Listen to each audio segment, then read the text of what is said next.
Welcome back to Morning Live. It's 24 minutes before 8. This is footage we recorded a little bit earlier of the Deputy President arriving at the function this morning. It is where men are standing together to fight against gender-based violence. And this is a scourge that South Africa is standing together to fight against. And Vuyo is now joined by the Deputy President and certainly is going to be talking more about this, about Brothers for Life and everything else that has to do about men in South Africa fighting against this. All right, Vuyo, it's over to you. Well, Leanne, thank you very much. Indeed, the Deputy President is here. You've been talking about what happened in Boston. You've mentioned that 2 South Africans were injured there, and there's a number, I think, over 20 that were participating. Deputy President, good morning to you. Welcome. Good morning, Vuyo, and good morning to your viewers. You have seen and heard the reports coming out of Boston. Are you saddened and disappointed by what happened there? Yes, of course, we are saddened, and we condemn in the strongest terms this deadly act of, planning to use explosives and targeting innocent spectators at a marathon race, which basically is an important sporting code for peace and bringing the best out of human beings. Yeah. And if evil minds plan such evil deeds, all peace-loving people across the world have got to condemn such acts. And disappointed, also saddened by the fact that 2 South Africans were injured there. Yes, of course. Our condolences go to the families of those who lost their lives in this outrage, as well as, of course, our own South African athletes who participated in that marathon, and those of them who were injured here. Let's turn our attention to the gathering here today. How did we get here as a society? How did things get to be so bad? Well, firstly, as the South African National AIDS Council, we pulled together all sectors in society. Included in our sectors is the men's sector. And the men's sector is having these dialogues annually in concert and in partnership with John Hopkins and to raise the pertinent issues relating to gender-based violence. Because in the majority of those cases, men are the perpetrators. And so these men are coming together to dialogue about how best to prevent such events from taking place. Because the whole thrust of our effort against HIV and AIDS and the co-infection with TB is prevention. So even with gender-based violence, our emphasis would be on prevention, and hence the importance of this dialogue. 175 rapes a day reported in our country. It's astonishing. That's really astonishing, and if you consider the fact that not all cases are reported, these are those that are reported, it means the figure is even higher. And that is why we believe that men can play an important role in ensuring that we eliminate this scourge. Yeah? How do the dialogues help that?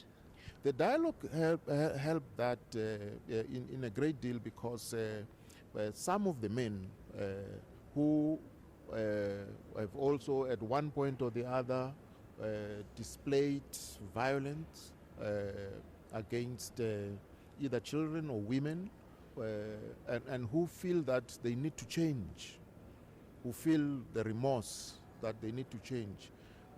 Dialogue helps them because they are able to raise their challenges that, how do I get rid of this animal instinct, this mistaken notion that I'm a man because I can prove my masculinity by bashing a fellow human being who happens to be female. So they raise those kinds of issues, and through dialogue, they get to understand better how to manage, and of course also where they can receive more support to mend their ways. Deputy President, some people say we're not harsh enough when coming to stuff like this. Bring back the death penalty, because in Chapter 2 of the Constitution, protecting the right to life also protects the right to dignity of life for women and for the vulnerable people of our society.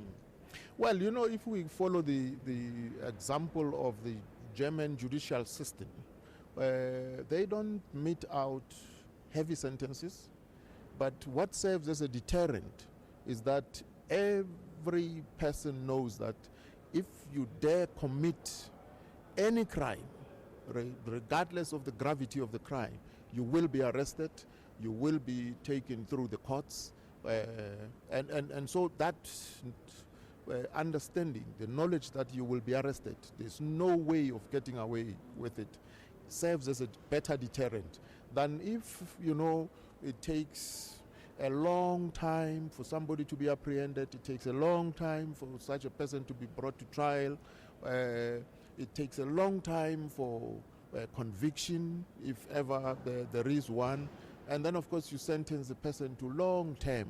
That in itself doesn't serve as a deterrent. So the death penalty would not serve as a deterrent. What would serve as a deterrent is when the entire criminal justice system works the way the special courts during the FIFA World Cup were working.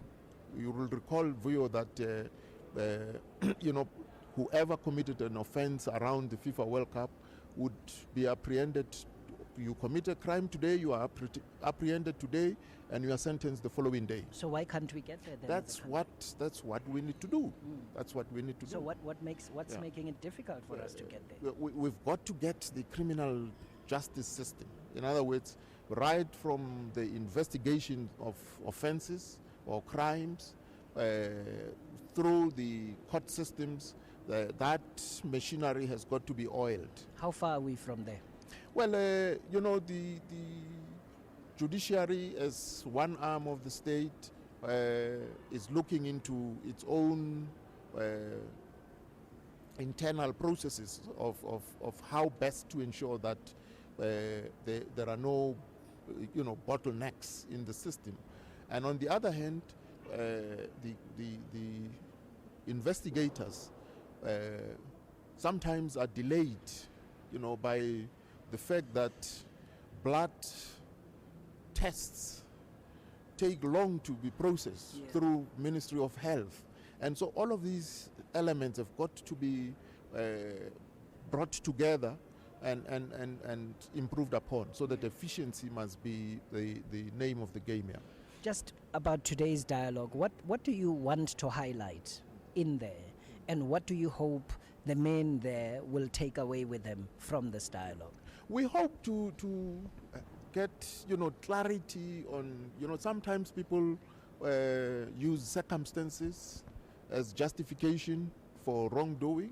Sometimes they use substance abuse and so on. So dialogue will cover all of those areas, and we hope to emerge from this gathering today having signed a declaration and a commitment that we will not engage in the gender-based violence, because it is an element. It's an element of a broader problem that we need to address, which is home invasions.